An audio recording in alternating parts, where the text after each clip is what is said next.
And as they say now, something completely different, discrimination from colorism to natural hair. Black women get it.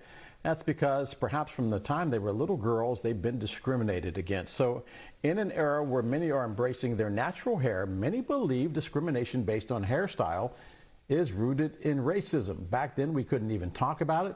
Now we can. And joining me, coming back, is BNC contributor Teslin Figueroa. And Teslin, I gotta admit, hair discrimination not just happening in the workplace, we're seeing it in schools, among athletes. I mean, it is now proliferating.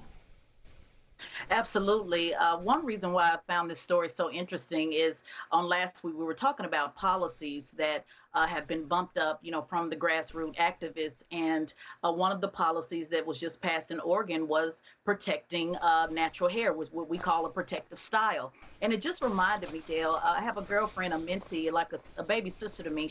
Her name is Michelle Watley, and she runs an organization called Shirley's Kitchen Cabinet. And I remember her taking this issue up, and I asked her, out of all of the things that we have to work on, because it's so few of us that actually do this work, I asked if her time was being best utilized. And she was like, sis, we do have to do something about it. And she wears her hair natural all the time. And I think, Dale, it's because I guess I have become so accustomed to having various discrimination issues against myself. When I served in the military, the first thing was my race when I walked into the room. The second thing was my gender. I was an M60 gunner in a male-dominated as a security police officer. And then the third thing was absolutely my hair.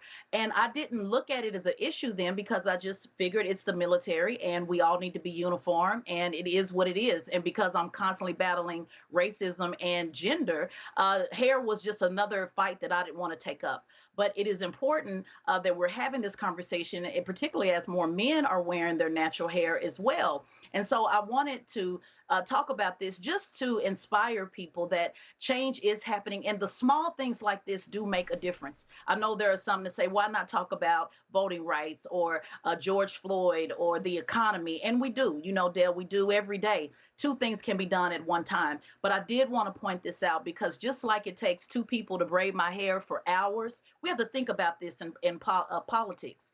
It takes more than one of us to continue to push, and it takes years and hours and generations. Like you mentioned, there was a time we couldn't talk about this at all. So if we look at it on how much time it takes to braid the hair, we have to look at that as we continue to move forward with justice, that we cannot give up, and we have to change it one braid at a time until it's done on all of the issues that affect our community. Teslin, it's the same thing for black men, by the way. Facial hair is why I am not at a certain network. They wanted to hire me and then said, oh, yeah, the only thing we want you to do is shave your mustache. And I would ask you to look at network television and find a black man on television without a shaved head and shaved face. And ask yourself, how is it possible that everybody looks like that? The Crown Act was known, which is what we're talking about there. I've got about 30 seconds left. Would you explain to me what exactly it does and says? Well, what it does is it literally says protecting what we call protective styles, but natural hair to not be discriminated against. Like the example that you made, I had no idea. Thank you for sharing that they were anti-beards. Shout out to all the men that wear beards. Please keep your beards. We love beard game, by the way. But it really gives us an opportunity to protect ourselves, to be able to protect the hair that literally grows out of our head. I wear various styles, not always natural, but it's important that we acknowledge this as well. Should not be an issue, but it is. Teslin, I think we're going to be talking about this more in the upcoming year. Teslin Figueroa, we're going to take a break. We'll be right back.